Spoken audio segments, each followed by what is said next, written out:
Well, I'm really excited to introduce our next guest here, my good friend Nick Bravo. And I'd love to tell you a lot about Nick, but I feel like there's no better person to introduce himself than Nick. Yeah, I guess I can go into a song. We'll do that or no? Do it. All right. The greatest gift that I got is grit. Resilient, I don't know how to quit. And I don't know what it is. You could call it innate, call it what you want. I'm calling it grace. All the trauma and the drama that I face, yeah. Stand tall even though I'm 5'8", and I don't care about the hate.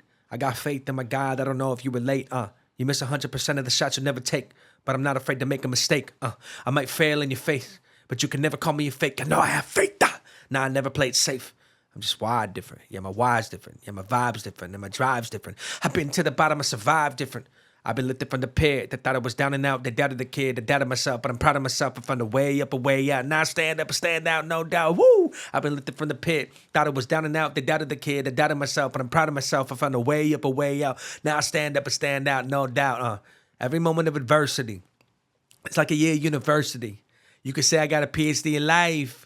Not by always doing right, I took L's and I turned them into lessons. I gave them hell, God turned them into blessings. I'm confessing that I'm still taking hits and I'm still in the ring, but I'm still throwing fists. The greatest gift that I got is grit. Resilient, I don't know how to quit. And I don't know what it is. You could call it innate, call it what you want, I'm calling it fate, All the trauma and the drama that I face, yeah. Stand tall even though I'm 5'8", and I don't care about the hate. I got faith in myself, I don't know if you relate, I've been lifted from the pit. They thought I was down and out. They doubted the kid. They doubted myself, but I'm proud of myself. Found a way up, a way out. Now I stand up and stand out, no doubt. Woo! I've been lifted from the pit. Thought I was down and out. They doubted the kid. They doubted myself, but I'm proud of myself. I found a way up, a way out. Now I stand up and stand out, no doubt. Here we go. How do you like that for an intro? Love it. Love it. It's exciting to have you on. And yeah, just you bring the fucking energy. Thanks, dude.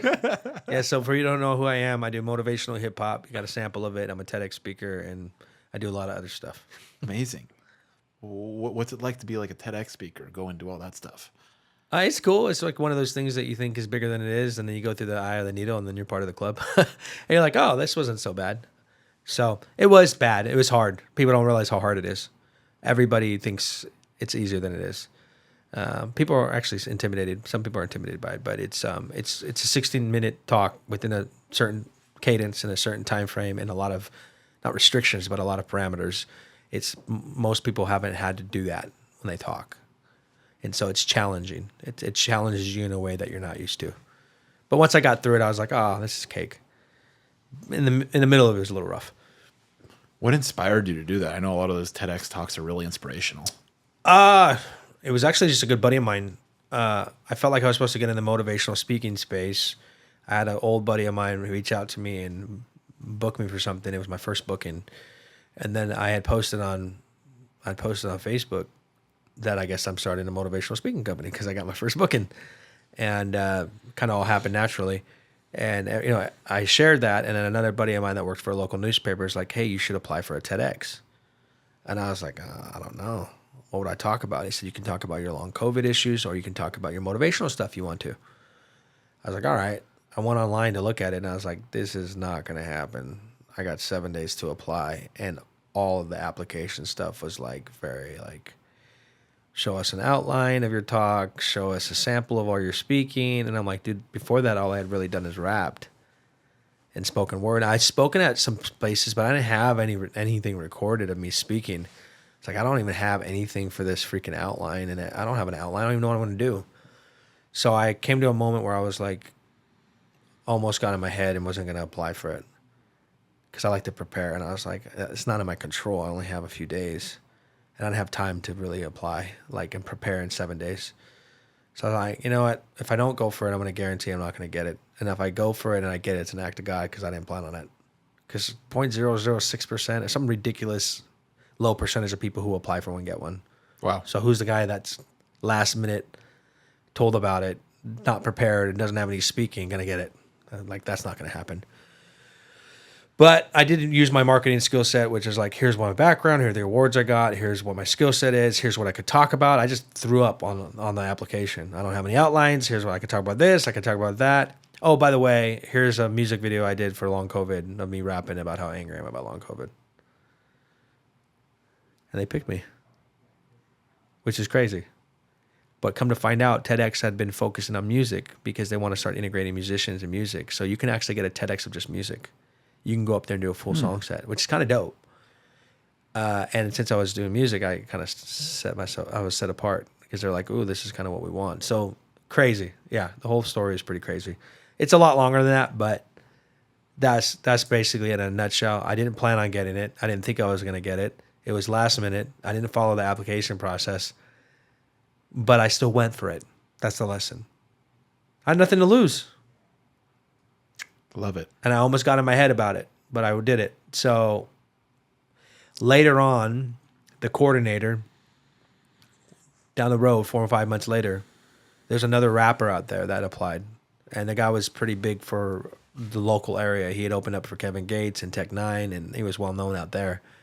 And this person who ran the TEDx knew him from high school. And they have when you go through the voting process, they have a board. So it's not like one of your homies can just pick you. It's pretty. They have a board. They have multiple layers.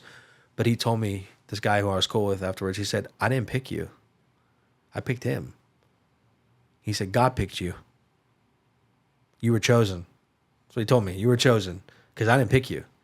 But everybody else did. They saw your bio. They saw everything that you'd be a better fit. That was crazy for that guy to tell me that after the fact. He's like, God chose you because I didn't pick you.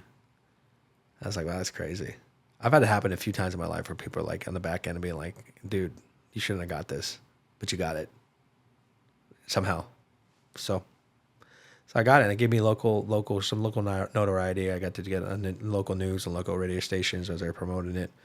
Now the executive producer and executive director are really good friends of mine. I've helped multiple people get TEDx talks. You can't get someone a TEDx talk. Like, it's not legal. Like, they have rules and regulations. You can't, like, buy your way into it or anything like that. But I've been able to introduce people and get them an opportunity to share their heart and stories so that when the application comes through, at least the people on the board at least know who this person is or has an idea what their heart is when they look at their content. So that's my job, is just to connect people with good people. So I feel like the world needs more of that. Just not only connecting, like, people with good people, but people who are willing to, like, show themselves and share their heart with the world and inspire people. no, I agree with you. And I'm just a big advocate of, like, helping other people get where I got and not having it be so difficult. Because I want people to help me too. And with the TEDx thing, that's been fun because everything that I ever do, it's just it's just naturally how I work, how God's wired me. I just love people. So I like build relationships with people. So now all of a sudden the TEDx people are like my friends, and we're just hanging out, and I just introduce them to people, and they see me as a pipeline of somebody that's like, dude, every time you put someone in front of us, they're freaking incredible. And I'm very calculated about who I put in front of them because I want to respect the people. But I've helped a few people get in position to get a TEDx talk, and the only thing better than getting something yourself is helping other people get it and elevating people around you. So I feel like God allows me to walk through doors because he knows I want to keep the door open for other people. That's powerful. And so I get a lot of open doors, and I know my responsibility is to reach back and help other people walk through it with me. It's a lot more fun too when people walk through the same door. We can hang out afterwards on the other side. It's a lonely road to just do it all for yourself. And ultimately, I knew that door being open for me was a freaking miracle. So I might try to get one more TEDx. I want to talk about TEDx Global or something where I just want to do a hip hop set, motivational rap. That's the only reason I do another TEDx. What would you rap about? I just do all my songs. Yeah. Just do a full set. Show them what it is. And what better spot? That's a motivational spot. And to be branded with motivational rap. I mean, I could talk in between and talk about the uniqueness of using your voice and creativity to get your message out. It doesn't have to sound like everyone else. I mean, I could make it into a keynote. Or I could literally just do 4 songs back to back to back and give people freaking 4 hours worth of value in 15 minutes. And what do you think the message gets received as when you go and you start singing on that stage? The only way I can know is by asking people what they, because the thing with this kind of stuff is you don't get to experience yourself. I mean, sometimes I do if I watch the message myself and it impacts me. I don't know. People just seem to walk away changed. Mind's a powerful thing. The spirit's a powerful thing. You speak into it and you lift people up. It changes their perspective on life. And I don't know. I don't want to make that sound like egotistical. Like I'm out there just changing people. I think I'm connected. I know I'm connected to a divine source that has a transformative power to renew minds and move people's hearts. And I'm a conduit. And people don't know what they're getting until they get hit with a fire hose. And they're just like, I don't know what happened, but I'm thinking different. I'm acting different, or I'm believing different. And the Christians would call it an anointing. They'd say, dude, you're anointed. Like when you speak, power comes through you. Other people just say, I don't know what it is. I got goosebumps and I feel moved and I feel connected emotionally, or I feel like I can overcome this addiction, or I feel like I can win at life. Whatever it is, I know I feel like it's God's hand on me. And maybe I get a lot of the credit because people may not believe in God or not know what it is. I get kind of the credit for what God's doing behind the scenes through me. But people just feel something. I mean, what was it for you? What was it for you in the room when I rapped? I have no idea what people are feeling. We're in Newport. We're at dinner. I'm rapping with no music. I think for me, with you, it was you came from a place of giving. There's people who talk to showcase themselves and draw attention to themselves and make the moment and the spotlight about them. Yeah. You seem to make it about the other people in the room. Well, that's a growth point for me because I used to make it about myself 10 years ago. But yeah, I just wanted to pour into people. You know, I love watching people go, what, rap, this is weird. And you just pour it all out, leave it all on the stage, leave it all in the moment. And the people are edified, they're encouraged, they're inspired, they're excited, they're happy. It's a great feeling, dude. Love it. And I love what comes out of it. When I pour myself out, I end up with relationships with people like you and other people that come out of that genuine giving. And I attract the right people.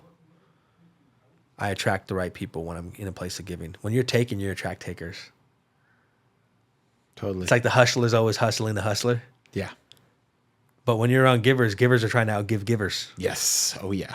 And that's what I told you. You're the first one to get the paycheck out of my hand for lunch. Because I'm the one that's always like, no, first lunch I do with everyone, first meal I do with everyone, whatever, I'm paying for it. I don't care what their financial and I'm really careful about that with the really wealthy, because they're used to being taken from. Yeah. And it's like, I don't even care if my money's tight. I'm going to pay for this lunch or this dinner because I want them to know and to set the boundary that I'm not a taker, and that I'm here to give and I'm here to support you. And this isn't about money. This is about me getting something from you. You're the first person that had the manhandled that bill, and I couldn't pay for the first meal. But I was like, all right, well, I'm not going to fight this guy over it, but I like this guy. There we go. I guess all it took is a lunch, and I bought myself a motivational rapper. Hey, you know, people are trying to hustle, manipulate, and work an angle. And it's like, actually, if you were just generous, half the things that you wanted would probably come to you. Well, it's interesting, right? Because it's like looking at somebody and coming from a place of giving, like unconditionally, and it's like, what can you instill in others? Like, I mean, will that inspire others to give? Like, it's like when I give to you, I don't need you to give back to me. You can give to other people. There's going to be other people that will give to me. And it's like really cool to see, just to be in this constant cycle and circle of people of just giving, and to have that energy, because it's very uplifting. Like everybody wins, and always there's really no such thing as like a win-lose situation with generosity. It's all just a win-win. And it's like, and when both sides win, like the wins just compound. Like there's just so much more to go around, and there's always plenty to go around. I mean, that's just, people don't realize that, you know, specifically God told the Jewish people, he set up a system of generosity, which is if there's poor here and you see them, you know, and you're getting your grain and harvest, and if anything falls to the ground, it's theirs. And God will continue to tell the wealthy, like, this is what you need to do, and I will bless you because of your generosity. I will use you to help the poor, and I will. Wow. And then the Jubilee is a big one that people don't understand, like why it's such a big deal. I think it's every 50 years that they would reset all the debts, which means if your brother owed you something, or a family member or some poor person, that everybody's debts would be reset. So God had this ingrained in the Jewish people that he established at the time, whether you agree with me or not, but the Jewish God, okay, Yahweh, he established principles of generosity and resetting debt and creating a community of people that if you have resources, you give because I will fill up your cup. So you're not giving out of lack. It's actually tied into like gravity. You give and I will literally fill you up. Because what I love about God, in my opinion, God is a God of community. So God could just give to the poor person. But God wants you to experience the process of partnering with him to give that poor person so you can experience joy. God is a God of community. There's joy in community. And God can do anything for just one person by himself. He could just handle it. But he likes to work just like we like community. And so I think what you find, to me, when you find that generosity of giving, it is literally ingrained like gravity. You just understand it, that God has said that's good. And when there's a community of generosity, everyone wins. And that would solve a lot of problems, for real. But you're tapping into me, in my perspective, right? I'm not telling you yours, but my perspective, you're tapping into something that God has put in as real as oxygen, that you're tapping into something divine. You don't know what it is, but you're saying that just makes me happy. It's joyful. It's community. It's win-win. Yeah, God designed that a long time ago, and he told his people to do it. Not that people don't do it, but he told his people to do it. And he created an entire kind of government system around that so that the poor would be taken care of. And it was supposed to be done through the blessing of the rich, which is what is the opposite of what we got. You got, not everybody, but, rich are like, I've earned my money. But if you really believe that it comes from God, all things come from God, you're going to be more generous with it, And I'm around wealthy people that know that everything comes from God, and they're 10 times more blessed. It says, what's the point of stacking up all the freaking hay in your barn, and creating more barns to stack up more hay, when I'm going to require your life of you tonight, and it's going to be robbed and stolen by other people? Wouldn't it have been much better if you would have took had the one barn and used the other barns to take care of people that needed it? I think the only reason people aren't generous is because they think they're going to run out. It's a scarcity mindset. Well, I've earned this money, and if I give it away or help people, I'm going to lose. I'm going to lose what I earned. I'm never going to get it back. God says, no, actually, you give generously, and I'm going to fill you up more than you could ever imagine. How can someone shift from scarcity to abundance? That's hard for me to talk about because it depends on what day you find me. I just feel like if you don't believe in something infinite, it's impossible, because you live in a scarcity mindset. You're thinking about finite lack of. All the billionaires that are like, oh, there's not enough resources for all these people, so let's just do population control. And their solution is let's kill everyone else, not themselves. Let's kill everyone else and make sure there's enough resources. Well, they're already have the majority of the resources, right? Human nature. Yeah, how do you go from that to, no, I have more than enough to help as many people as possible because God's blessed me? I personally don't know how to do it without an understanding of there being a divine infinite source that is kind and actually wants to help you as you step into possibility. I believe on the other side of that dark road is God. And if God's on the other side of my dark road, then I'll be okay. But if I don't know what's on the other side of the dark road and I only am relying on myself and I have a finite mind and finite resource, I don't know how you do it. I don't. Honestly don't. I just know if I have an infinite God, there's infinite possibility. I'm not an infinite human, but I serve a God that can turn two loaves of bread and 3 fish into feed 5,000. So I have the faith to believe that if you want me to feed the 5,000, I don't need to have 5,000 pieces of fish. I just need to be tapped into a God who does, who can duplicate what I have. So abundance comes from, I don't have everything, but I have enough. And if you bless it, it can be infinite. It can be infinite. I didn't have capital to do anything I'm doing right now. I had the raw talents God's given me and people who believe in me, who open all the doors for me and introduced me to VPs and people and got me booked for all these opportunities. On paper, it doesn't make sense. But hey, God, here's my 2 loaves and fish. Here's my wrapping gift and my business mindset. And I'm going to put this together and you're gonna use this gift to feed millions. So that's where my abundance comes from. If I look at my own resources, I can always be scarce. If I look at an infinite God that will bless me as I serve other people, then it's nothing's impossible. Nothing's impossible, bro. Nothing. Nothing. Like, for real. You feel that from me? Like, I'm telling you right now, nothing's impossible. I believe it. 100%. And you've caught me on a good day, because I may not say that 2 weeks from now, but I'm in a good space where I'm just like, whoa. Like, I was just tripping the other day. I was like, man, I can't wait to be in the NFL locker rooms doing the motivational rap and rapping to these guys. Like, not just like a delusional belief, like just a calm confidence. Like, that's not impossible. That's probably a phone call away. The phone call is going to come when you're ready for it. Yeah, and when I'm not doing it because I'm enamored with athletes. I'm doing it because a lot of them are African American, love hip hop, and Hispanic, and I'm Hispanic, and that's their language. Hip hop is their language. They can go watch any mainstream rapper whenever they want. They have motivational speakers. They don't have anybody that goes into this motivational speaking through hip hop. I know that what I say in my music is exactly what their mindset is that got them there. I know it because it's a winner's mindset.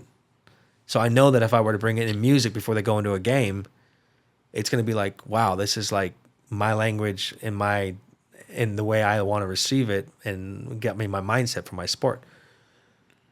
What is a winner's mindset?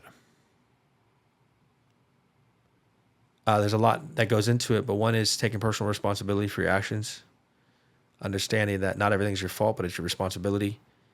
Being humble enough to know that everything you have is God's. So even your athletic abilities and stuff like that, you can work hard, but being humble.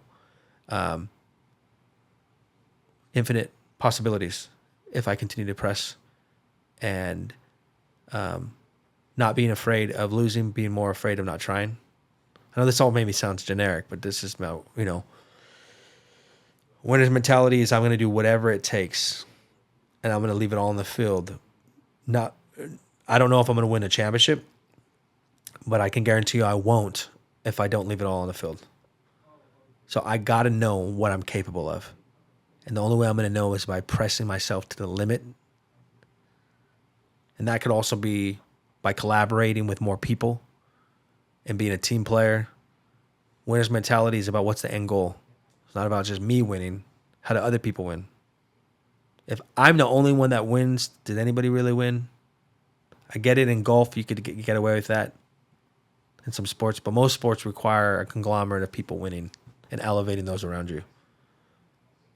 So I don't know if that helps, but it's a never ending cycle of I want to be better and I want to be the best version of myself.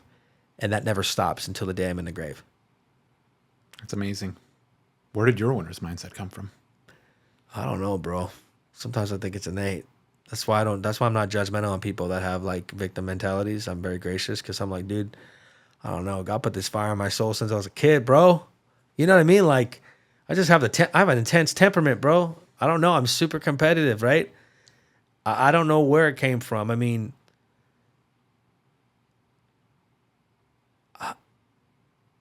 I was trained in personal development at Clement Associates. That helped me work on the victim mindset. I'm just a very intense human that wants to win and be better. I don't know where it came from, though. High stakes, baby. High stakes. I mean, I know it sounds like a cop-out with God, but I mean, you'll see meet a lot of people with my temperament that have the same type of mindset. That's like innate. You're like, dude, since they came out of the womb, they were like freaking getting after it. I've just been an intense human who wants to win and wants to grow and wants to be better. And I'm just super competitive, bro. I think there's something to be said for living life with a sense of urgency and like wanting to like go get it. Well, what's my job in this industry? Just to bring value to the audience and to create a unique experience. And so that's what it was cool. So I kind of opened my eyes to the possibilities. And then I do want, I had my daughter go with me a few times for free, and which is fine. But at this point, I'm like, she needs to get paid. She can hold her own. She brings a lot of value. For a conference with like when they see like a girl go up there and rap, people go nuts, dude. They go nuts because they're like, well, she's 15 years old. You got to figure all the women are projecting themselves on her. Like, man, I can't imagine being 15, being on a stage, or wow. And then this is what people have told me. So I didn't know what people experienced, but people would tell me like, wow, like it's crazy seeing you up there with your daughter. because all these motivational speakers, we don't even know who they are. We wonder if they're legit. But the moment you're up there with your daughter, we're just like, dude, what kind of dude has a relationship with his teenage daughter that she's willing to come on stage with him? Yeah. I don't even think about that. And some of the businessmen are sitting there going, I wish I just had a better relationship with my teenage daughter. So it's like there's all these things that by you just performing with your daughter, there's a message like just by your presence together with her that's impacting people and men and fathers and husbands and wives and women and all this kind of like subliminal, subconscious message that's going forth. So once I heard that feedback, I was like, wow, this is powerful. This is not just me performing with my daughter. This is people are experiencing something very unique. So yeah, my goal is to get my daughter booked if they want her, and then her to see what's getting paid. For her, she's like $750. That's some money. Yeah. But I remember when I first brought her and I told her, I'm going to get paid $10 grand for a booking and stuff. Maybe I might break her off something. I told her maybe I break her off a certain amount. She's like, oh, how much? But you're making that much? I was like, hold your horses, girl. I told her, I said, you're riding your daddy's coattails.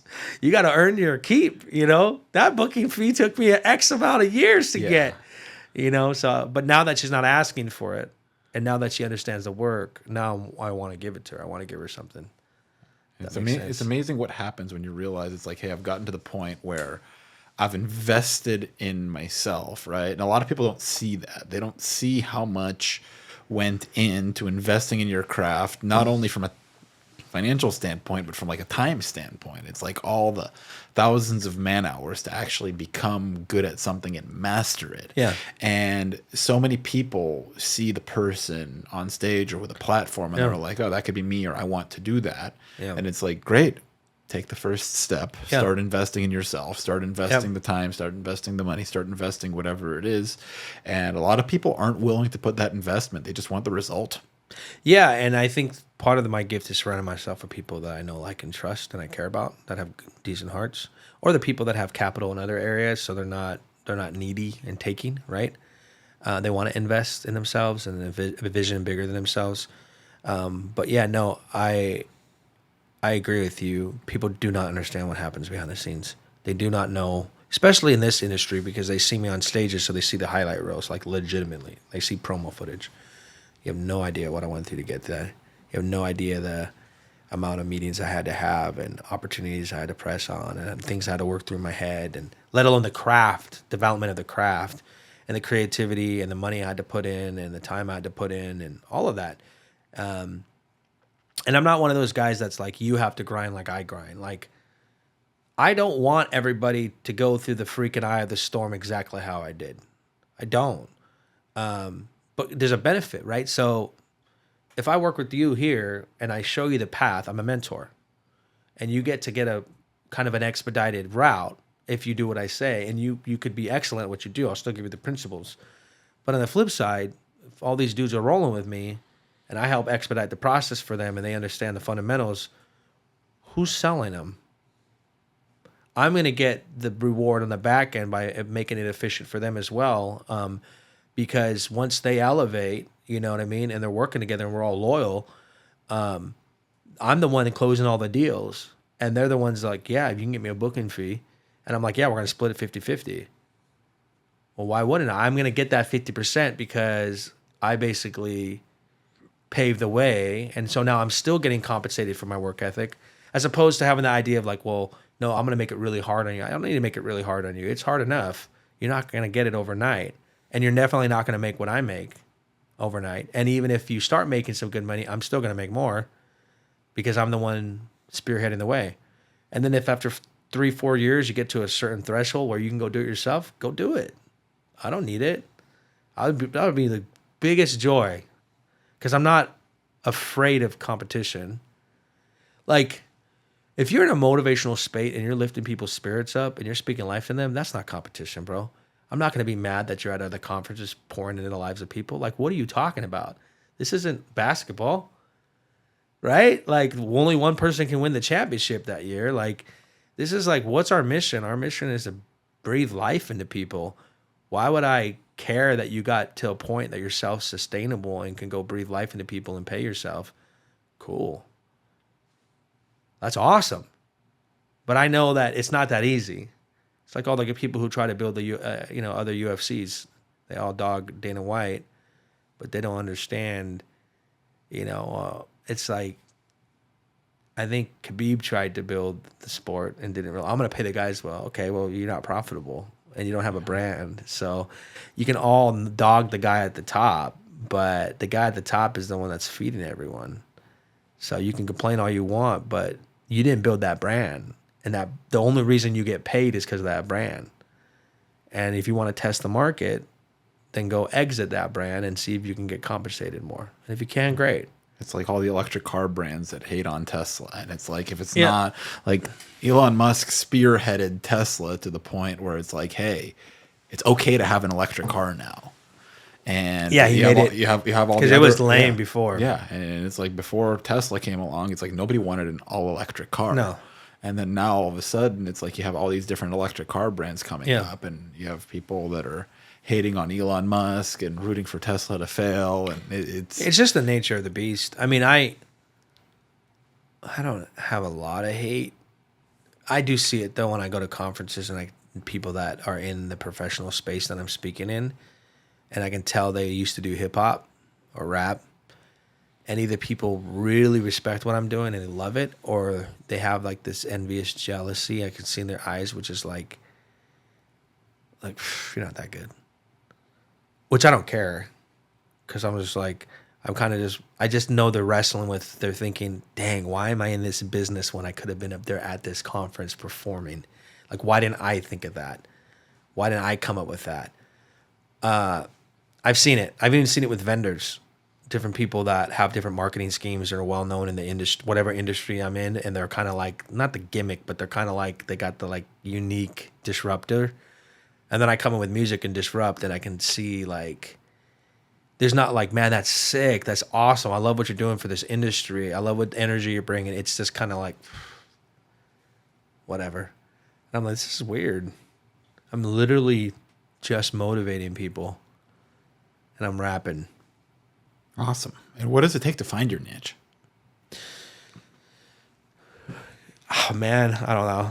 Everybody told me my whole life I need to niche down. I didn't know how to do it, especially with all my skill sets. I was all over the place. That's why I said Joe Rogan is one of my favorite guys, even though people may hate that I say that, depending on what their political views are or whatever, or what do they believe. But he's one of the first guys that I saw that was doing. He started with just doing martial arts, and then, got invited to do the UFC, and he just wanted to sit ringside, something he loved. And I think Dana White couldn't pay him in the beginning because it wasn't profitable. And he did like Fear Factor, and when he did his podcast, I could tell that he just genuinely wanted to hang out with his boys, his friends.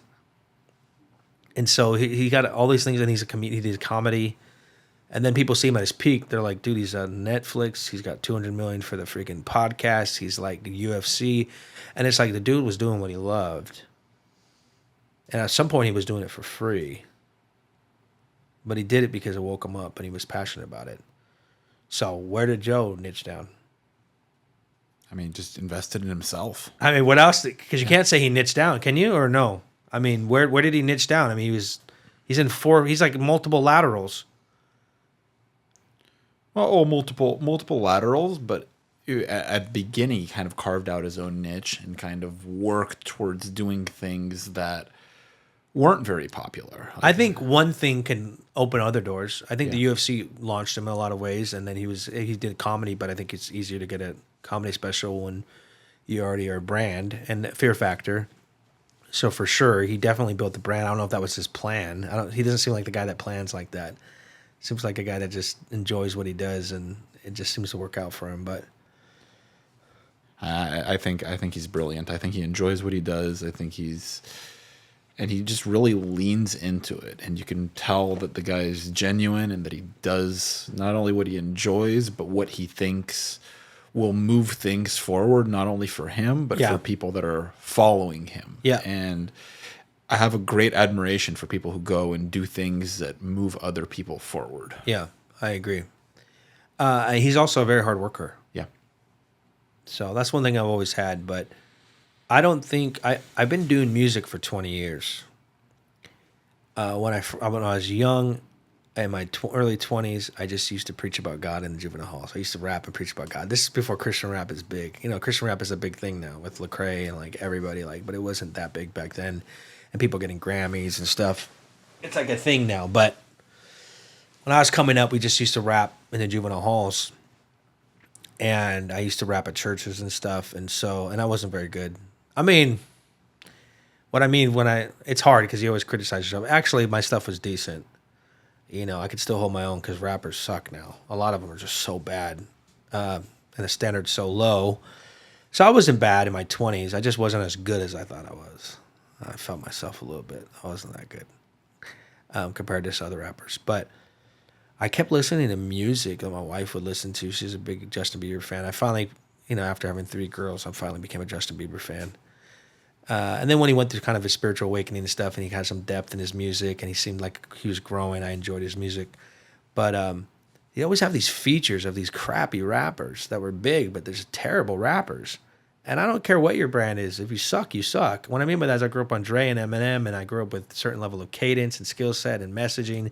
And it's like this dude's auto-tune is not saying anything. He's not rhyming with the right words. He's got like no substance. Like you got to have one. You got to either be like really good substance, maybe your cadence is bad, but like all of it's just like, man, you literally were propped up by the industry.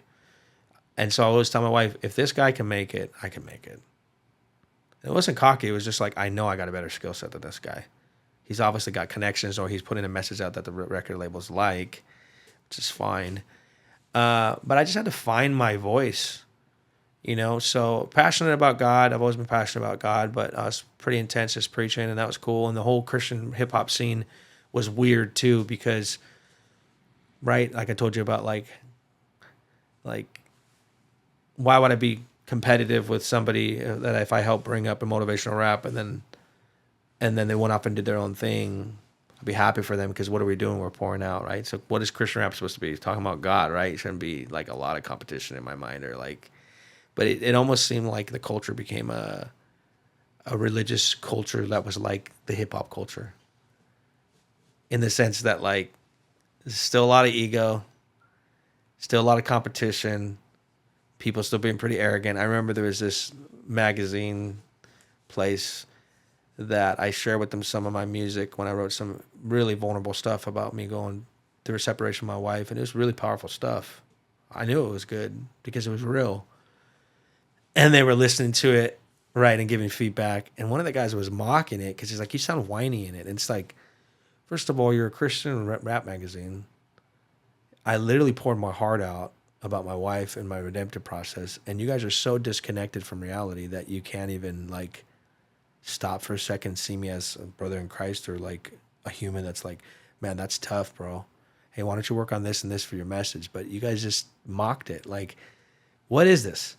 So I never felt accepted in the Christian hip hop scene. I felt like, and then a lot of rappers that couldn't make it in rap just went to the Christian hip hop scene because they're like, we can't make it in rap, so let's try to make it over there. I didn't like it.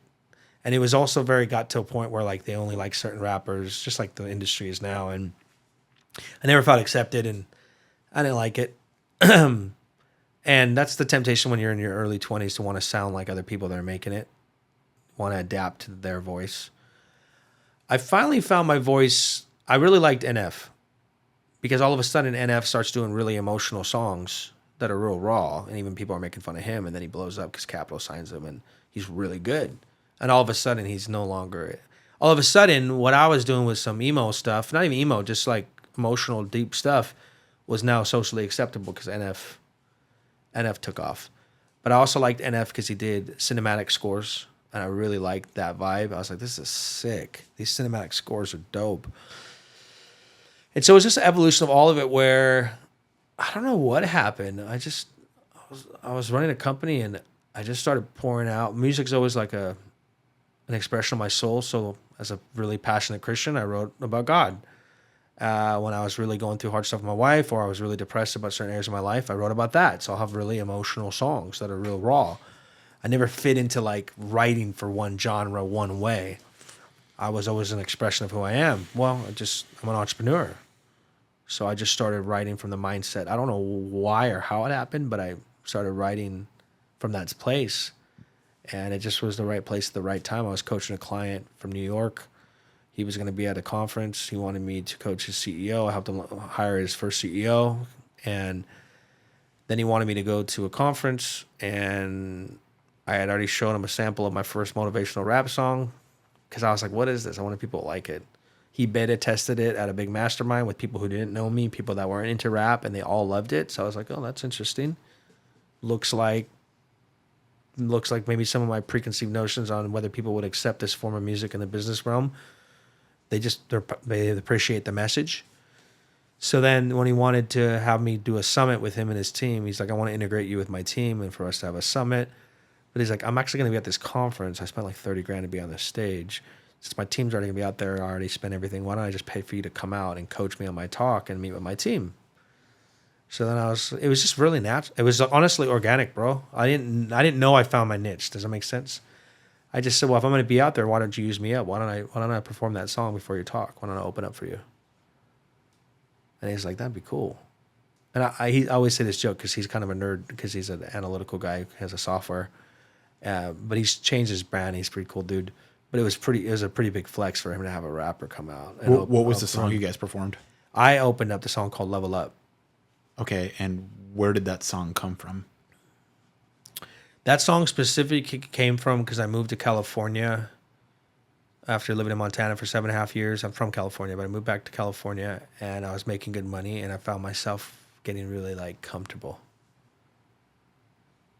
And so the lyrics are, it's like I'm ready to settle for the bronze instead of the gold medal. No, never. It's pedal to the metal. I go to make six figures made, but I could have been better. Thoughts they invade, yeah. But you're doing okay, yeah.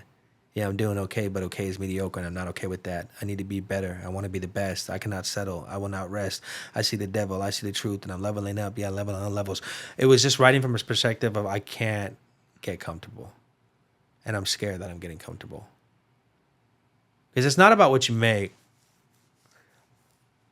That's not the point. The 6 figures or 7 figures or 8 figures, none of that's the point.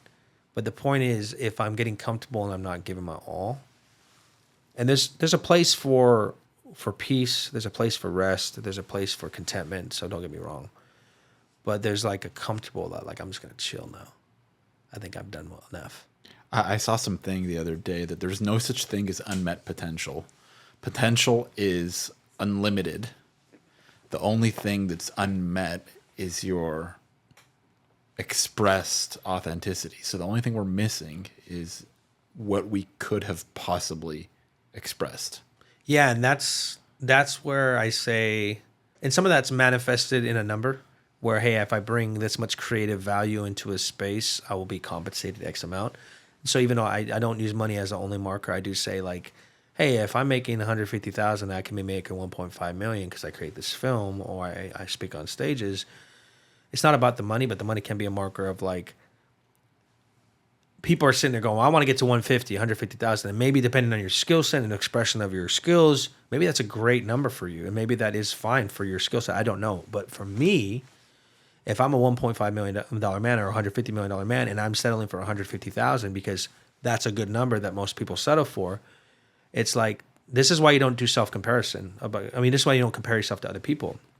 I think John Wooden, that's how he created championship teams. There were times they won games and blew teams out and he yelled at them in the locker room because it was like, I don't care that you beat the competition. You sucked. You were better than that. And then there would be times they lose and he would encourage them because he saw that they gave their all. Yeah. You're supposed to only compare yourself to yourself. I think there was something with John Wooden where he was asked what his favorite team was that he coached, and it wasn't like he had a few really dominant teams that won X amount of consecutive games or championships. It's historic and still hasn't been touched. One of his favorite teams was a team that didn't really make it that far in the tournament because he said that he felt that team got as close to full, like they gave everything they full had. Expression of all their effort. Yes. Yeah, and I think that's kind of where I'm at in my life is the idea of settling isn't a number. It is there more in you that you can give and grow in and that you've gotten comfortable because you look at the world standards I'm in the insurance space a lot. I'm not an insurance guy, but all these guys got the Lamborghinis and there's like this marker of success they have. I don't care if you have that stuff. That's cool, man. If you can do that fiscally responsible and not be a knucklehead and trying to flex on people, and that's a small portion of your income. Me and my wife are like, I don't think we would ever do that, no matter what our money is. That's just the way, because we could help a lot of people with that. I'm not saying I wouldn't get a nice car or something, but just the idea of a $300,500 car. But in that industry, it's kind of like a rite of passage, right? But it's like, but what if that's your floor? What if for you that's your floor, and in that industry it's the rite of passage to the top? And if you're just looking at everybody as the rite of passage and that's what the top means, you're gonna miss out, because you have so much more potential to build and grow and do things that are bigger than that Lamborghini or that McLaren. And you've now told yourself, oh, I'm like everyone of the top guy, so I'm good. It's not about that. It's like somebody being okay with one championship. There's a bunch of guys that are cool with one championship. But like Kobe and this, and people are like, no, I don't want one championship, and I don't have a certain number. I want as many as humanly possible within the capacity of my skill set over my life. And that's one of the things why it was so hard to lose Kobe, is because you could see that his mindset wasn't just for basketball. It was writing his children's book with his daughter. Like when he stepped into different areas, he seemed to want to be the best version of himself and the fullest expression of himself in ways that you don't see other basketball players. So you see Jordan, you love Jordan, but you hear about his life, you're like, man, sounds like he's pretty miserable, they say. He's super competitive, but he doesn't sound like very good with his personal relationships and stuff. And you see Kobe come out, and Kobe's just like thriving with his daughters and like writing children's books. And he's like, this guy's brilliant. He's found a way to not just win at basketball, he seems to be winning at life. And then he was taken from us. Right. So, I honestly think that's why it was so painful. It's because I had watched his interviews where he's talking about so many beautiful things, and you're just like, you didn't want to see him. You're like, man, this guy's just such a gem, and he's more than basketball, you know? Well, it was interesting. I mean, the guy was such a killer on the court. Like, he would go, he would play, and he'd play to tear your heart out. Like, I mean, that guy was disciplined. He'd outwork everyone. And all of a sudden, the guy retires after 20 years of being on the same team. His body couldn't give anymore. I mean, the last few years, he went through some injuries.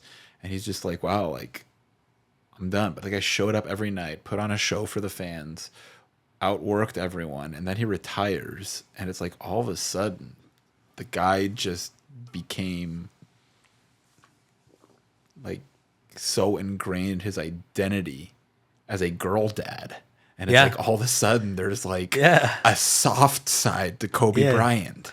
Yeah. And it was so interesting to see, because this is the fucking killer that's going to take a game-winning shot in like 4 people's face and not pass the ball to any of his teammates and say, like, I'm not going to, what do you say? I'm not going to pass, get the rebound type of thing. Mm-hmm. And then it's like, all of a sudden it's like, hey, I want my daughters to do what they love. I want to be there for my daughters. I want to inspire my daughters. Yeah. And he wanted to push forward just the thought and the notion of, hey, like, here's what women are capable of.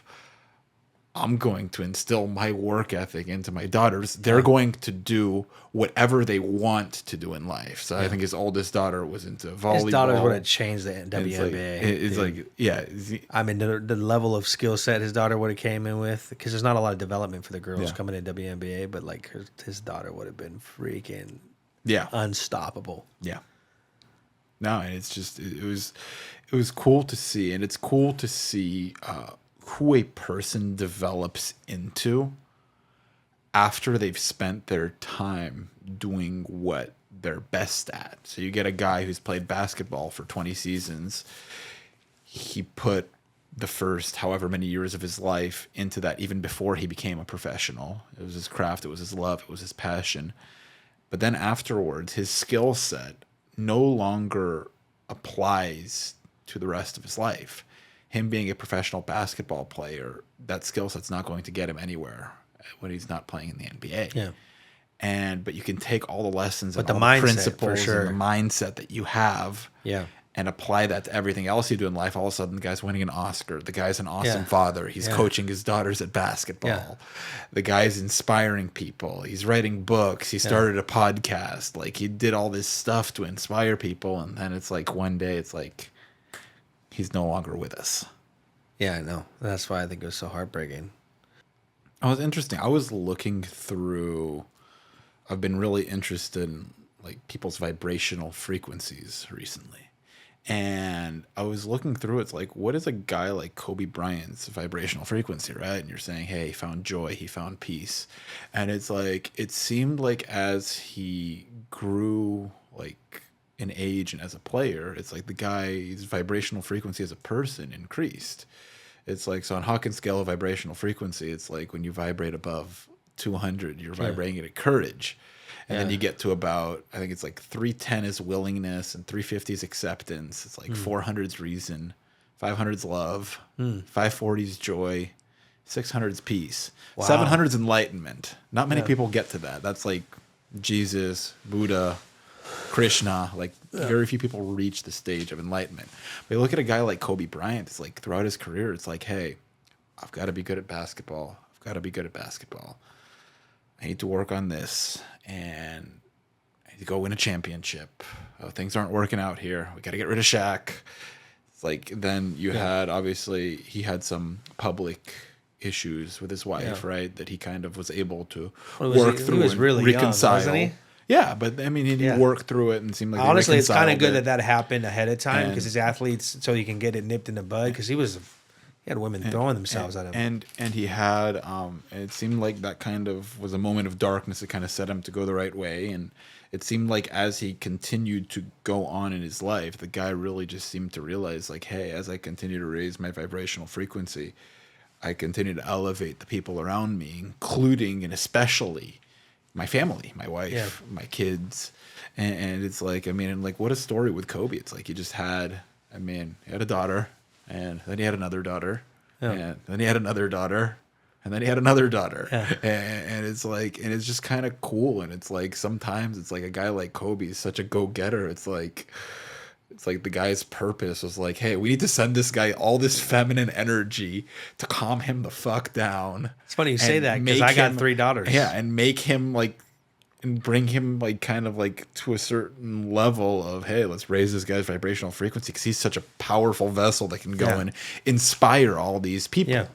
And it's like, you look at it now and it's like, it's like maybe a guy like him literally needed to get to the point where it's like he understood from perspectives like, hey, I've got my wife, I've got my daughters, like I can show up this way now. I can be softer. I can be more vulnerable. I can share about the more important stuff.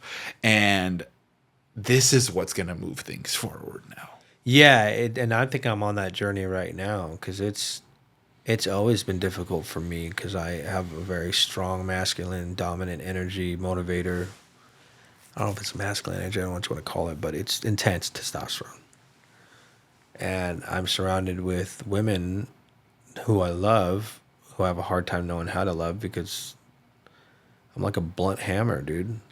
And in what works in the business world that makes me successful does not work in the home. Well, there's no playbook on how to love and how to receive love. Yeah. So we're all No, there's not. And trauma's a real thing. My wife's been through a lot. I've been through a lot as kids and stuff. It's just little women, at least my experience with my little women, they're better communicators than boys, right? But maybe that's because my wife has worked with them. So I'm very well aware of how I can be a hammer instead of like, maybe you won't see it with your boy. Maybe it'll come up later in therapy when he's in therapy and talking about it. But my girls, it's just like, because they're so like gentle and feminine, you can see the imprint quickly on how you hurt them. Or it's just different, dude. I mean, people don't understand. Everybody wants to argue that there's no differences in genders. Yeah, have a son and have a daughter, and please tell me. I'm not talking about. Now, there are some boys that grow up really gentle, for sure. But Like girls have a certain sensitivity to them, and that's maybe why I know about connection is because of my girls. But yeah, it's weird. I have to constantly figure out how to turn it on and turn it off, and I've actually become more vulnerable on stages and more open and trying to figure out. For a long time, my girls are like they never see me cry, a weird amount when I cry. They just don't see it. You know, girls cry a lot. At least my girls do when they need to process, and my wife does. But I'm still trying to figure out how to enter that space as a very vulnerable, humble, kind man. Because I'm just dominant, dude. I'll get in arguments and I'll be defensive. And that stuff works when you're dealing with another type A male in the workforce or you're.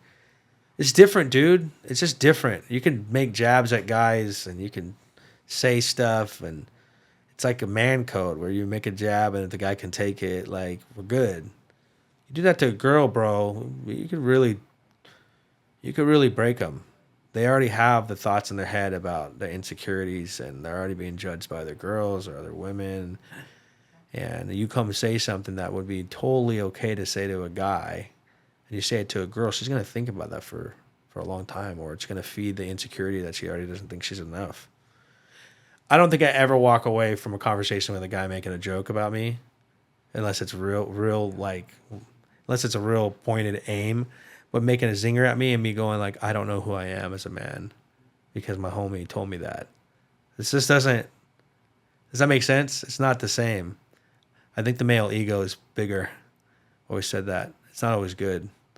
Male's got a pretty big ego that allow us to overcome some things, but it also makes us go to war. I mean, the ego is a very masculine thing, right? So when a male has an ego, it's masculine. Yeah. And when a female has an ego, it's also masculine. Yeah. And so it ends up in a spot where, as a guy, you almost need to, in a way, again, it's ideal to let go of an ego, but maintain a certain standard of kind of confidence, like maintain a certain level of respect. So you need to balance kind of confidence and ego because you need to be sure of yourself that you can you need go. to have you need to have enough ego to survive the freaking world, bro, and to be able to be confident enough to go do something. But you need to be humble enough to know. I remember I went to go work for a company, and this is me trying to balance my ego. This was years ago. I walked in, and they said this market has failed 5 years. We bought this branch. It's only failed. Nobody's ever succeeded. And there's a lot of reasons, but I called some of the top reps from different markets, and they were all kind of mean to me because they'd seen so many people turn over, and they just had a cold shoulder towards any rep that was hired there. But then they started telling me all the excuses, but they weren't their excuses. They were the excuses they heard from the reps, so they would believe them. Well, I heard the market's like this, or it's like this. And then the trainer was telling me some things. And I told myself, okay, well, I need to be confident enough because I need to be able to come here and test the market and see if it's the market or the sales reps or the management, like the company. So I'm going to take everything I've learned in business and impose my will on this place. But I'm also going to be humble enough to know that I don't know the industry. So that's that balance, right? As opposed to me going and saying, I'm gonna go and impose my will, and no, I wasn't sure. Yeah. I don't know this industry yet, so I'm gonna be humble enough to know that there might be some truth to what they're saying, but we'll test it. Yeah. Well, it's interesting. I mean, we often think that like having a certain level of ego is what actually gets us the respect from other people. But sometimes it's like once we let go of the ego and people can see that, then we get the respect that we're looking for.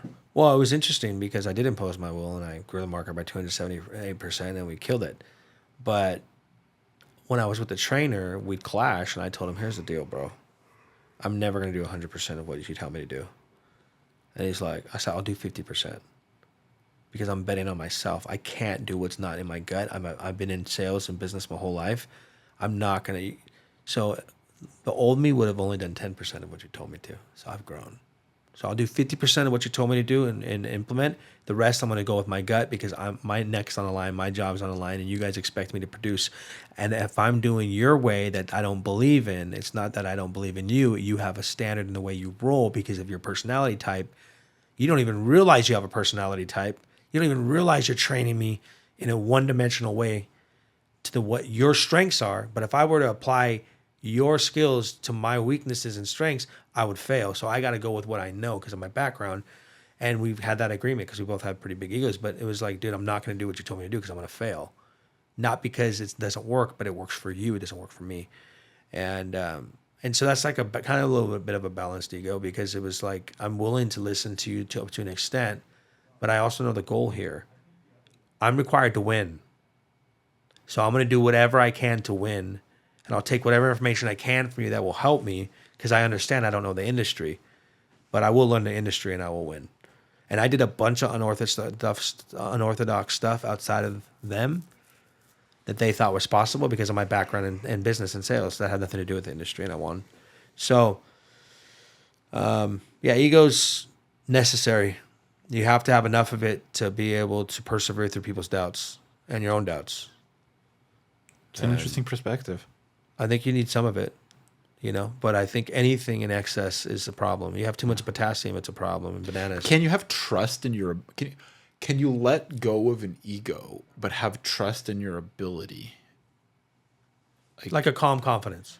Like, have full trust in your ability, but not in a way of having an ego, and still achieve similar results. I don't know. Like, I guess, it all defines ego when people talk about let go of the ego, but I always feel like when they're saying that, they're talking about people that are blinded by pride, right? And don't want to be wrong. It's just kind of this arrogance. I don't want to say arrogance, right? This pompous attitude that even though I know I'm wrong, I'm not going to admit it because I don't want to admit that I'm wrong, and even to my own demise. Which, by the way, pride on the vibrational frequency scale is at about, I think, 175, which is lower. It's a negative vibration. Yeah. So Satan lives there at 175. So that's why he's so unhappy. He's on a low vibration. But no, I think you got that ego pride, right? But then you got to have the guy. You have to have this. You have to have that certain level of ego, like Mike Tyson said, where you go in there and say, "I'm delusional enough to believe I can win." Yeah. So that I agree with. To be delusional enough that you believe you can win. But there's some ego there, bro. But is that ego, or is that just is that just a delusional self-belief? I guess it just comes down to like what you define as ego. I don't know how to define it. Yeah. I just feel like, he's egotistical. What are we saying? He's arrogant. He's egotistical. He's full of himself. He doesn't listen. So I feel like the word ego is just thrown is it around possible so much. to say there's zero ego but 100% confidence? Is there a way to separate that? I don't know. Yeah. If there is, then I'll agree with that. I do believe that ego could maybe be an immature version of confidence, because ego is like insecurity. Well, ego is a lower vibrational Yeah. kind of level or version of confidence. Right? I do know that if I were to look at my life from where it was 20 years ago to now, I have less ego and more confidence. Yeah. And more peace. When I go on stages, I'm not trying to prove myself to people that I can rap. I'm not trying to validate myself on stages with my ego and be respected by anyone. I already know what I'm capable of. Now people can say that's ego. No. I have receipts. I'm good at what I do. I get paid for it. What's your mission when you go on stage? I believe every time I get an opportunity to speak to people like that, God's put me there. And I have no idea what people are going through. And even though I might want to land into their booking, maybe there's some pragmatic stuff in the back of my head that I want to earn a spot for this and that. My goal is to pour my life out and to speak into the lives of people that got put in front of me. And to get vulnerable, because it might save a life. Someone might be in there wanting to commit suicide, and they're just at a business conference, or maybe their wife texts them and is going to divorce them, or maybe she's taking the kids, or maybe someone just lost a brother and is drinking. They're not going to show it. They're at the conference though. But I'm in front of people. I don't take it lightly. And I think that's why God allowed me to go through the journey I went through. Because before, it was when you're egotistical and want to do it for validation, who are you thinking about? You're not thinking about serving anyone. You're thinking about serving yourself. And I don't think it's a light thing for me to be speaking into the lives of people. I think it's a God-given platform that's supposed to be stewarded in a manner that understands the seriousness of it. That this is not a money grab on stage to entertain people. Sure, it's entertaining, and sure, I like getting paid. But actually, when people's hearts are impacted and they're inspired and moved, and they tell me that when they hear the music, it feels like I'm filling them up with water. Or some guy approached me at this last conference and shared with me how he's like, when you rap that song, I know you've been in a dark place. He said, because 3 years ago, I put a gun to my mouth and I was going to blow my head off, and something happened and misfired her. And he's like, I was in a dark place. And he just could resonate with my spirit that I wrote that song in a dark place. If I'm performing, he's not going to be able to resonate. He can understand that my heart. Same thing with you said. What you told me. You didn't remember what I said. You said, you felt my energy. Yeah. That it was honest. And so that's what I feel like. And so the other thing is, the reason I bring so much energy to it is it's not like, oh, there's only 100 people. I just performed in front of 15,000. No. There might be one person in here that this saves their life. And that's what I would say. If I looked at myself 20 years ago, I've changed in a lot of ways, because no matter how big the stages are, my goal is to connect and pour into the lives of people. And I don't think that was always my motive, because I was dealing with insecurities and wanting to prove myself. I'm at the point now, it's like, you can like it or not like my music. I'm on stage, and what more validation do I want? I'm getting paid. I'm good at what I do. Like, I got all the receipts. Why do I need someone to validate my receipts, you know? And then obviously people's lives are being impacted. I feel God using me, and doors are opening. So I don't really need anybody's validation. I don't need other rappers' validation. I don't need other business people who don't like me. It doesn't matter. God's putting me on these stages, and He's already punched my valet ticket. I'm validated, baby. I'm here for a purpose. You can't stop it if you wanted to. Your opinion doesn't matter. God established me, and He'll open whatever door. I do believe that there's niching down and there's marketing, but dude, it's really hard to explain how I created an entire brand and in a year and a half got in the MGM Grand. That's record labels. You got to be on a record label. You have to be signed. It doesn't make any sense, other than God's like, it's time. I've prepared you your whole life for this, and now I'm going to put you in front of people to speak. I had a vision since I was like 19 years old that I had dreams of me being in stadiums speaking. Do you know what it's like to tell a pastor that? It's like, reminds me of Joseph. It's like, oh, I saw these stars and they were bowing down to me. I mean, for Joseph to say that to his older brothers was like the most disrespectful thing you could ever say. Poor kid was so naive. He had the dream, had no idea what he was doing. This is a culture where the oldest son was the most respected. And you got the youngest son being like, you're all going to bow down to me? What? Shut up. Don't say that. At 19 years old, I've seen myself in stadiums rapping and doing stuff before I'm any good. How do I tell a pastor that? What do they think the first time they hear that?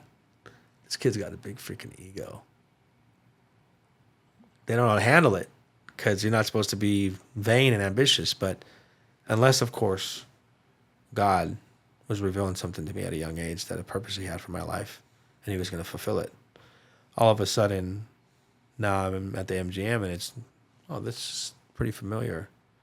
And that's probably going to become my floor in the future. You know, I don't care the stadium size, but I'm competitive. I am competitive. I'm like, what can we do? I would love to be in a stadium of 60,000 people. I'd love to be in the NFL locker rooms. I hope my goal is to get in the NFL locker rooms, NBA locker rooms, and stuff like that, and come in and do motivational stuff through hip hop, because that's all their mindset, right? But yeah, I had a dream about it 20 years ago that I was going to be right where I am. I had a desire in my early 20s to be a motivational speaker. I listened to Zig Ziglar. I never thought I would be doing motivational rap. That's definitely the part that I didn't. What is motivational rap? It's just a name I called what I do. You know, basically I blended the mindset of my motivational speaking, but took what takes people 45 minutes to say, and I say it in 3 minutes. So if you were sitting there and going like, if we were to blend rap and a motivational speaker and put it into something and it not be corny, like it not just be like a soundbite, What would it be? Motivational rap. Oh, so you can spit. You got a dope vibe to the way you say things, but you bring that heat and you bring that passion and that energy. But then you got the content of a motivational speaker and you got the depth of it. That's what it is. So it's really just an expression, artistic expression of my soul. I'm a very motivational guy. I'm very motivated human. Like I coach myself. I'm passionate. I'm driven. I just blended it. I think the only difference is like I said with Eminem and those guys, they all have their own style of music and they have some motivational stuff. It's just I'm putting out constantly custom tailored motivational content that if you were to listen to a whole sound in the gym, a whole set of it, you would just want to go break through a wall. And you'd be like, man, this is like listening to 20, motivational speakers at once. Well, because I've grown up listening to all these motivational speakers I've picked up. I've been on all this training. So I'm really kind of like bringing all of the knowledge of all the people that I've learned from and under one umbrella and a succinct, it's valued because it's so potent. It's freaking potent. You get a freaking shot of it, 90 seconds, a minute of it, 2 minutes. And the other thing that music can do that a motivational speaker can't is music immediately tugs on the subconscious emotions.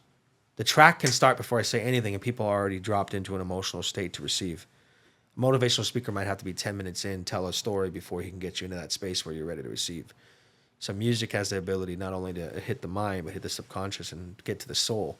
People who would usually be resistant to a story from a motivational speaker, if they don't agree, they're not resistant to the music. The people are resistant to hip hop. There'll be people that told them like, you really got a rapper here? But then like the second day, they're like, wow, I'm really liking rap. It breaks through because music is hard not to like. And then if the content is something you really believe in, now you're in cognitive dissonance. You can't say you hate it if literally everything I'm saying is in alignment with your values. So then you have to reevaluate what you thought about hip hop. I thought rap was only this. So you got a stereotype. So I like breaking stereotypes. I had a buddy of mine reach out. He reached out to a contact of his. There's a record label contact that's looking at my music. I don't know if I ever want to work with a record label, but I do want to get my music synced, and I want to get it on a bunch licensed and get it out on a bunch of like movies and like sports stuff. So I might look at a label if that's what they can bring to the table. Unfortunately, labels want to own everything, and they're not going to own everything I have. But I will let them sync my music if they want to. But he reached out to them, and it was crazy because I was like, well, show him the MGM footage and show him this. And he's like, dude, you're bigger than the MGM footage. Like, what do you mean? He's like, your heart is bigger than the MGM footage. I called this guy and I told him, this guy's like at a conference, has his own niche, and he got 70-year-old women crying at the conference because they're so touched. I'm thinking in a sales tactic, you're not going to tell the label that. But he's like, the guy I was talking to already made 300 million selling World of Dance. Like, he doesn't need to help anybody do anything. The guy's about purpose. So the guy made a phone call because, your heart. And he's like, I'll show him a song about your heart more than I'll show him the MGM footage. So it is encouraging, for my buddy to tell me that. Because he's like, dude, I'm referring you to people because you have a massive heart for people. Not because you were at the MGM Grand Arena. I was like, oh, that's pretty cool. When people see past your gift and see into your intent and your passion, it's validating. That is very validating. Like, oh, you see that I really do care. This music is just an expression of how much I care. Well, once you can get past the level of having a human connection and you can have a soul connection with someone, and you realize it's like, hey, this isn't coming from the person. This is coming from the soul. It's like, then it hits. It's satisfying, dude. Like, we had a session in the conference because they let me basically run it, which I never got to do. I got to run so much of it. So we had a vulnerable session because I knew that I wanted to teach people, okay, so you're used to hearing these motivational speakers. We're all gung-ho. You see us on like stage, but I want you to know that we're still struggling. And how do we move through that? And so we had a vulnerable session with two of the top speakers, and I asked them what their biggest fear was. They got pretty raw. Both of them did. Tendency is for them to reframe it and say, well, actually, I don't have a lot of big fears because I get it. I know you know how to coach yourself. I know you know how to reframe your fear. But honestly, what's the deepest one? And it opens the whole room up because people go, okay, well, if they are such a powerful speaker and a winner, but they're struggling, and then maybe it's okay that I struggle. And so what I said though is like we all have our moments. It was like even coming to this conference, I was in a bad headspace, and my buddy here who spoke, he called me and poured into me for like 3 hours straight because I was just tapped out. And if he didn't pour into me for 3 hours straight, I wouldn't have came here and poured out. And I just explained that the community is so important to have people you can be honest with because you can recover quicker. So you want to know the hack to success? One of the hacks is have a core group of people that you can be honest with that'll tell you the truth, that care about you, where you can call them and say, I'm in a really dark place today. So that dark place maybe is only for an hour or for a day, not a week, not a month, not a year. The way it becomes a week, a month, a year is because you're isolating and you're not open, honest, and vulnerable. So we had a session where we said, hey, we're going to take 10 minutes and 3 people at your table, I want you to tell them your biggest fear.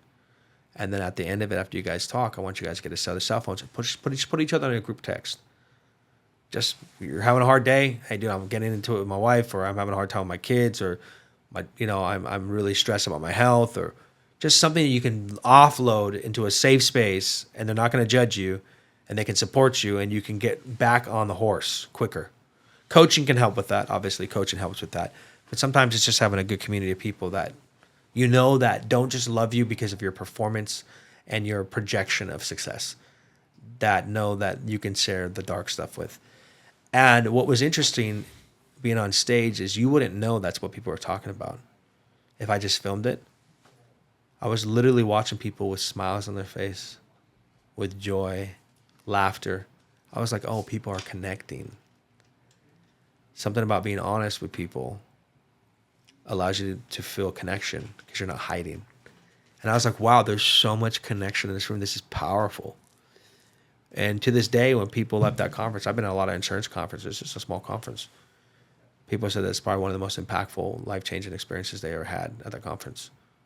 And people walked away with like, this is a different conference. Well, it's because of the connection. It's because of the vulnerability. It's because of honesty. What does it feel like to you knowing that you can deliver that? It was weird. It was not weird. It was just different because you think it's a smaller conference and, you think bigger is better. MGM had its own cool vibe, but this was the most meaningful event I've done in a long time.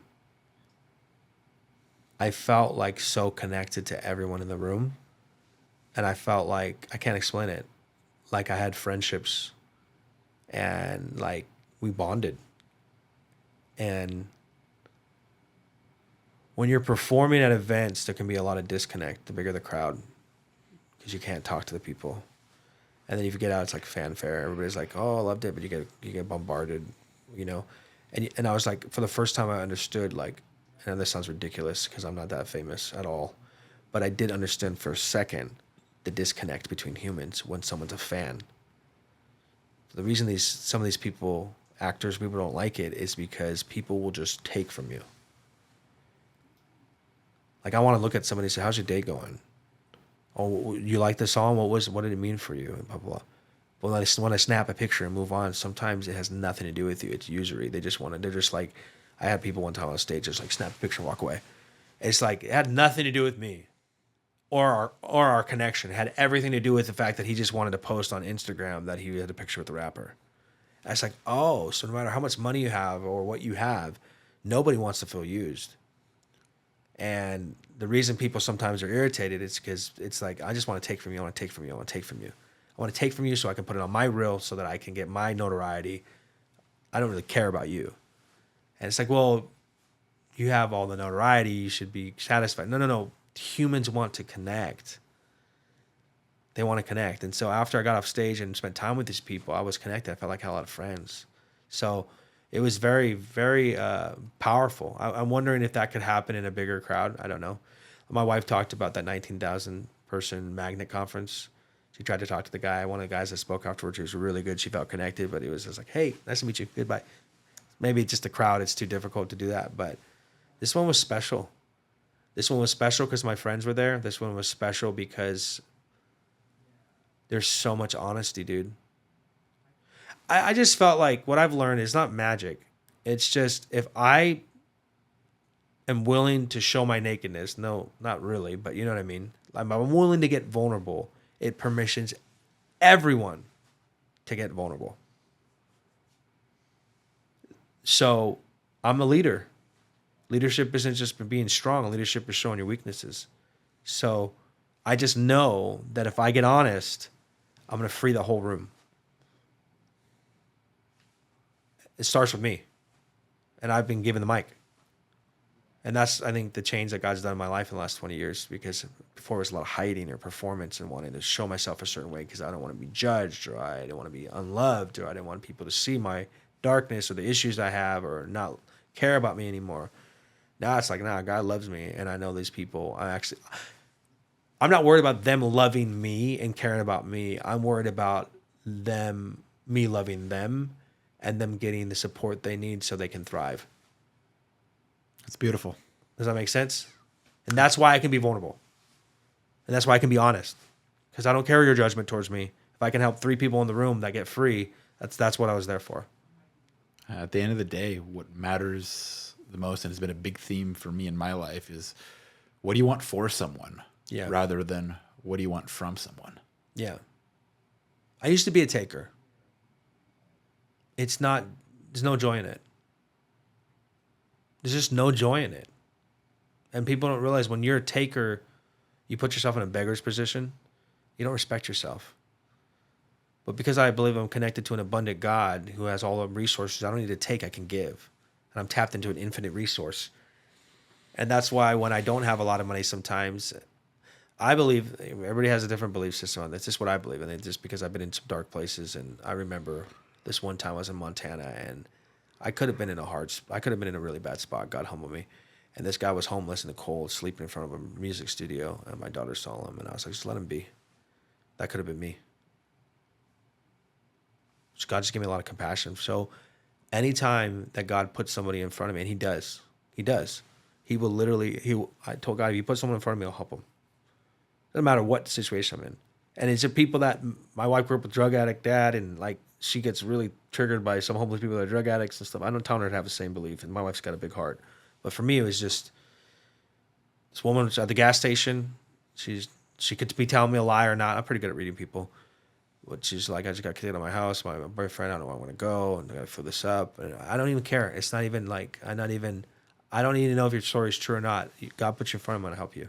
And I filled up her gas tank. And at the end of the day, it's like, also, let's not judge exactly what people are saying. Like, if somebody asks you for something, it's like, honestly, like, you asking is enough. Like, you wouldn't have asked if it wasn't important to you. When I see people humbled, like, that's not easy to ask, dude. I mean, there's some hustlers out there you can tell that are hustling, but some people, it's humiliating for them to ask.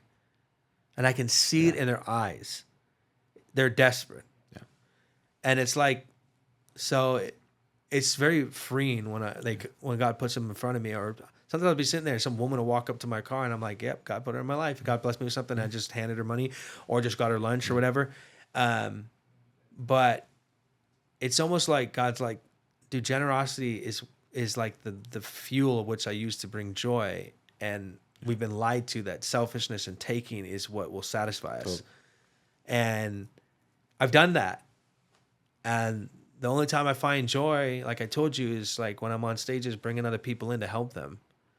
I'm not sitting there going, are they taking from me? Are they going to take from me later? Or I feel like they're competition. No, this is my homie over here. I believe in him. I want him to see a bigger vision for his life. And if I can help put him in a space where he can experience it and transform his mind and see something different. Or my daughter, I want to show her that she can pour into the lives of people at 15 years old and be impactful.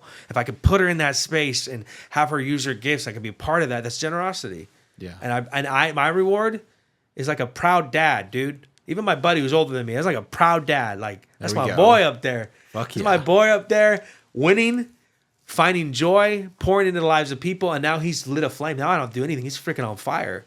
He's going, right? That's joy, man. That's generosity. And I just feel like I've had so much hardship in my life, and it started with God being so merciful to me and gracious, and I've seen his hand on my life, and I felt like God is so generous that it made me a generous person. Yeah, and it's amazing what can happen and how liberating it can be once you can take away somebody else's need to justify something. Like people ask for stuff at times and they try to justify why they're asking. And when you sit there with somebody and you tell them like, you don't have to justify it to me. Like you asking is enough. Like you're asking, I honor you in your request. Yeah. I respect you. I love you. You don't have to justify it to me. Like you asking me is enough for me to say yes, because I love you and I respect you and I want to give to you. I want to help you. I want to help you. Yeah.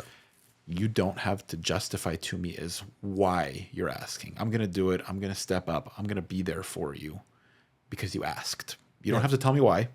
Yeah. I'm there for you unconditionally Yeah. as someone I love and somebody I want to help. And that's a pretty liberating feeling. It is.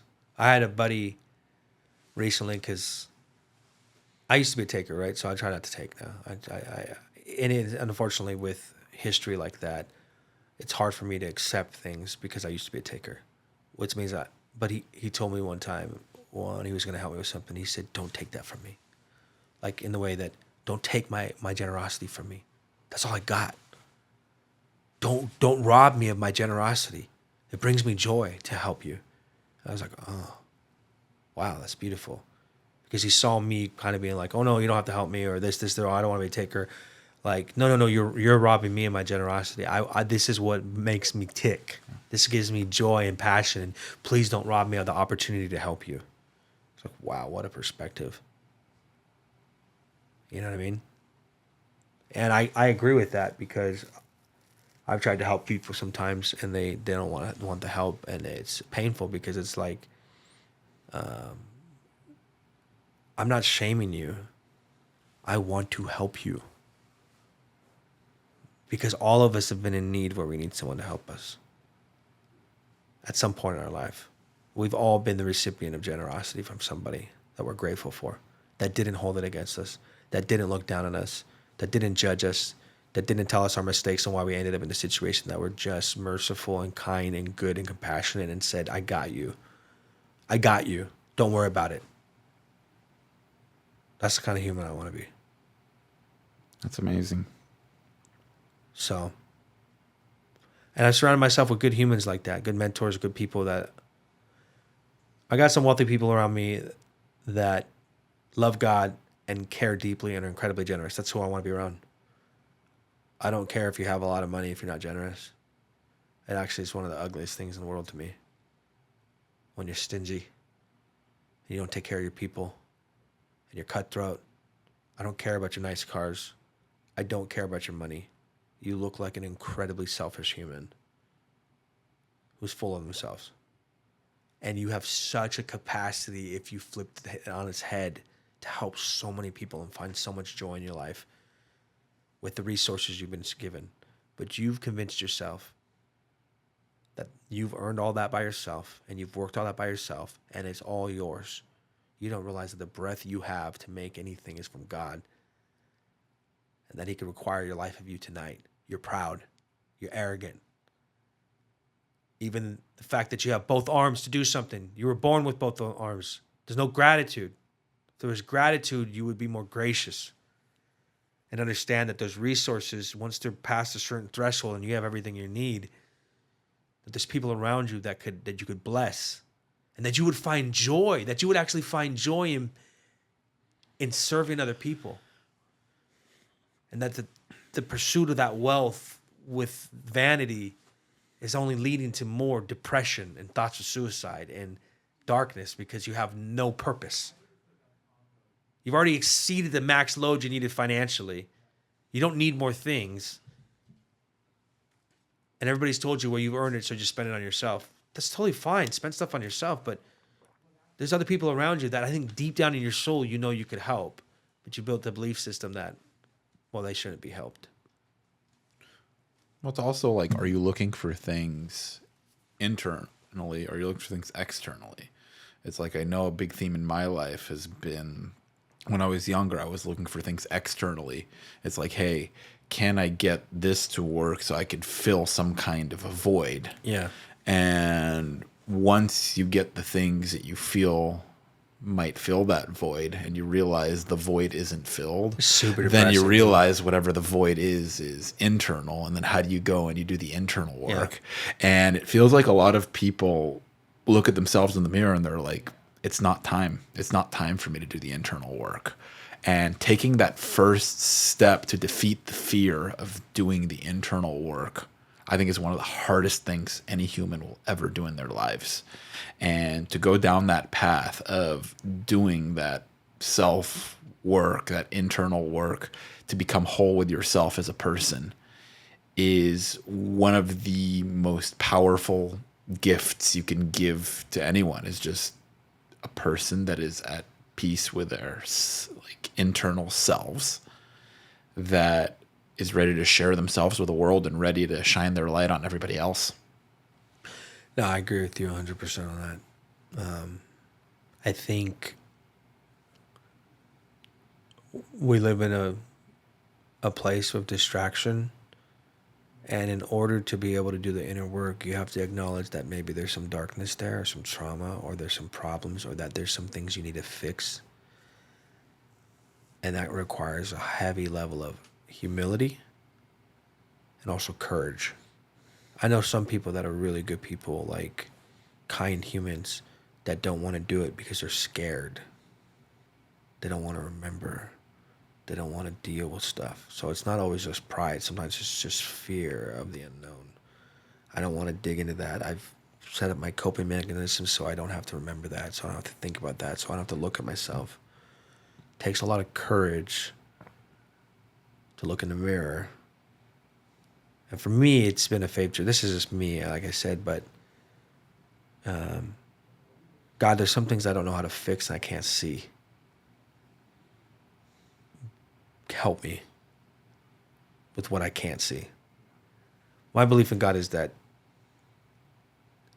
a physician can't do his own operation on himself. He can't put himself to sleep and then cut himself open. And there's certain things I've learned in life that I can fix through work ethic, that I can fix through introspection. And there is just some things that are so deep that I don't know where they came from, that I need to get on the operating table and close my eyes and say, God, if you don't come in and cut me open and do some of the incisions and some deep work that I can't see, I'm going to die of cancer, metaphorically. So I'm at that place in my life now where I'm like, there's some things I don't understand, and I don't understand how to fix, and I'm not going to fix through work ethic. Let's pull all the knives out. Let's just start getting at it. And even chiropractors can't adjust themselves. They need other chiropractors, right? So I've come to the point of I'm humble. I'm willing to be on the operating table. Some of these things that are deeply rooted, some trauma, some issues, my ways I respond to things, no matter how much work I do. If there's something that I need your help with that you know you could fix, I'm all yours. I'm open. Do your work. Do what needs to happen. And typically when you go under the knife, it's not fun. You got to cut you open. And you got to pull some things out. It's painful. But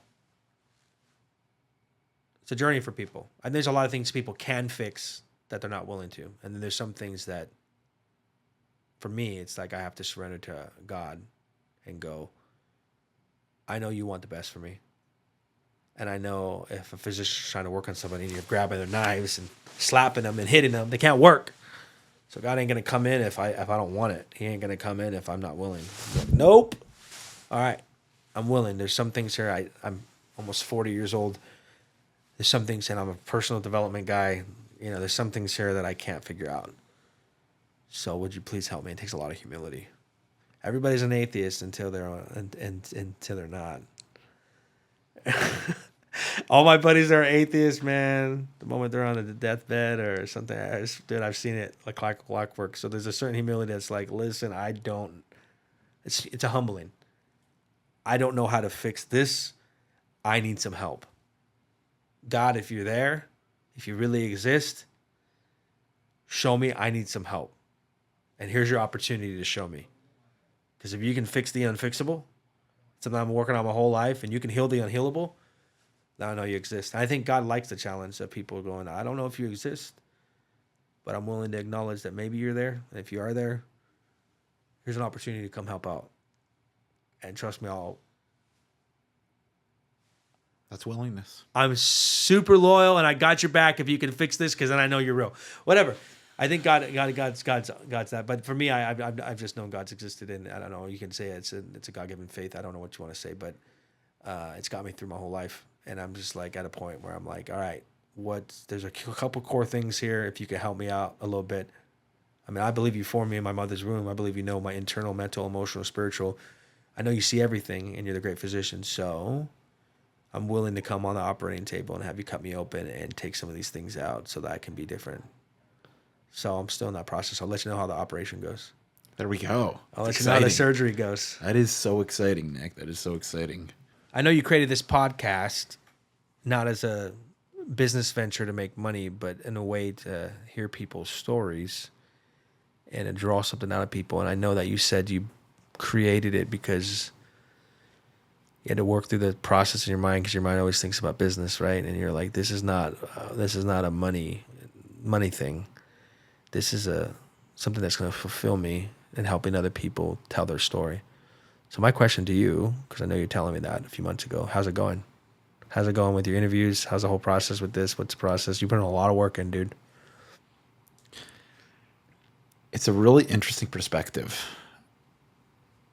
I'm at a place now where it's like I can sit down with somebody like yourself, and I feel that you've got so much to share. Yeah. And so much wisdom to share, so much experience to share. And I believe that the world needs more of that.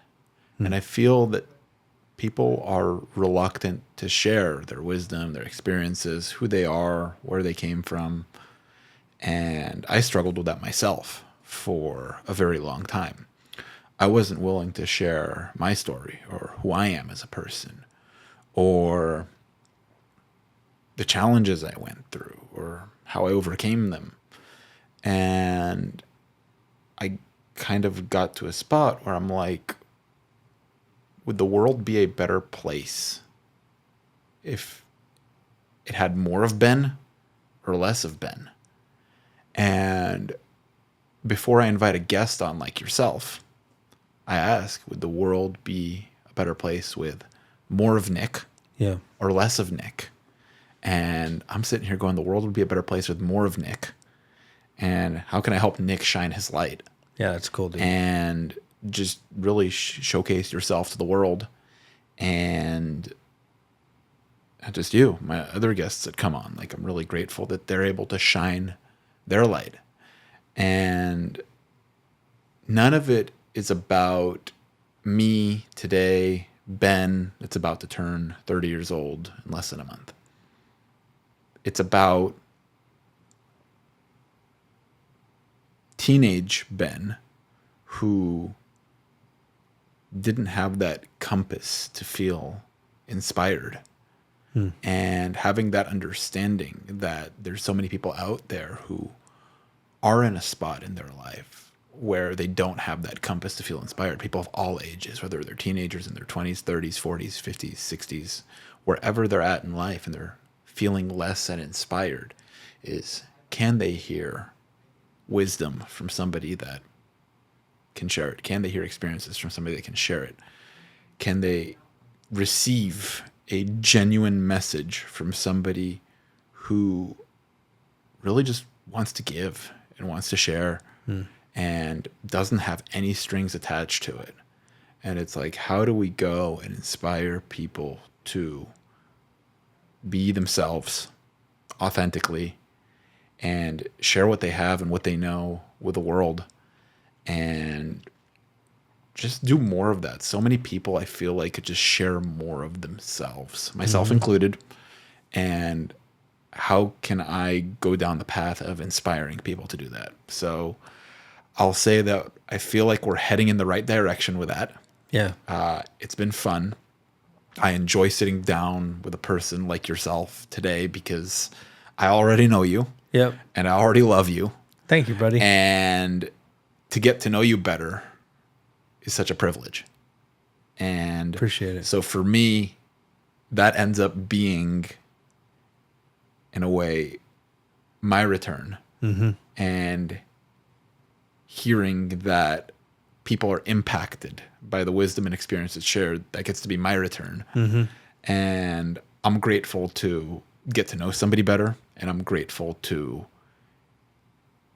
impact people. I'm grateful for people who send a message and say, hey, I heard what you said on this episode. I heard what your guest said on this episode. Yep. I can apply that to my life. That's going to make a difference. Yep. And like, I'm grateful for that. I'm grateful that I'm in a position in my life now where I can step into that and just give. Yep. Without expecting anything back, without wanting anything back, without needing anything back. Yeah. And just, how can we just share? Yeah. Share light, share love, and have people grow from it. And I may never hear from some people that this impacts positively, but I don't need to. Like, I just want people to just take what they hear and hopefully take what works for them or what they view as valid or relevant or whatever they can apply to their lives and just run with it. Become the best fucking version of themselves that they can. Yeah. So that'll give us a better world. Well, you know what I think is interesting? The immediate reward is spending time together. Absolutely. Because we have got good conversations, but the mics and the podcast facilitate. Nobody's going to sit down usually for just 3 hours and talk.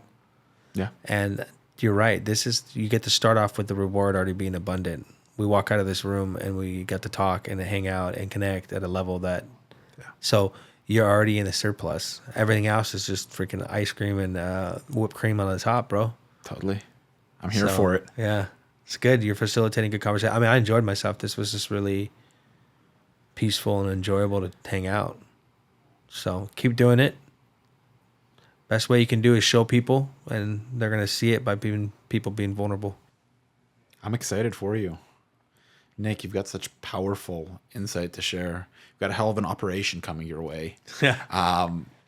Where can our viewers check you out and connect with you further and check out some of your songs and your lyrics and get motivated? I mean, if they're on Spotify or YouTube Premium or I mean YouTube Premium. I do everything on playlists on YouTube, but you can go on YouTube, look at Nick Bravo, rapper.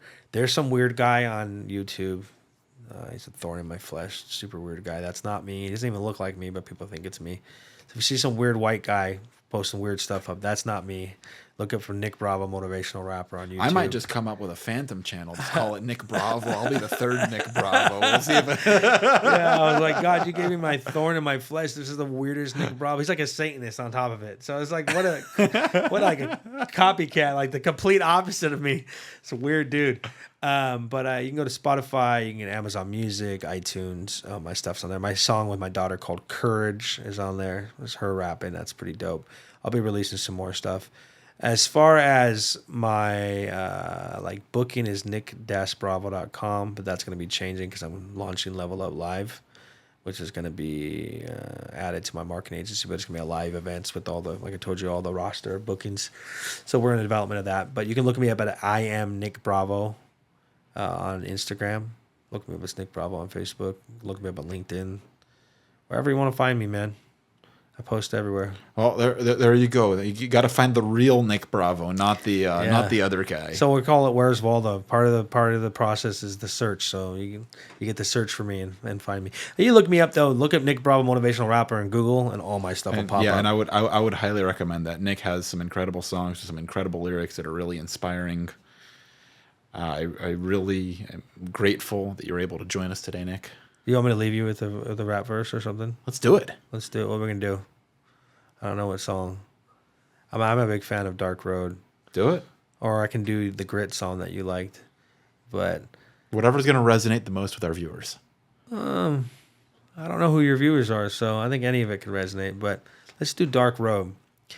There are days that and I'm gonna do this more of a light, low key, not hard rap in styles for the lyrics. But there are days that I wake up feeling motivated, inundated with innovation and inspiration, fascinated with the possibility of the future me, making my dreams reality. But then reality hits me between the eyes. My Vision blurs. My mind tells me a bunch of lies. Why?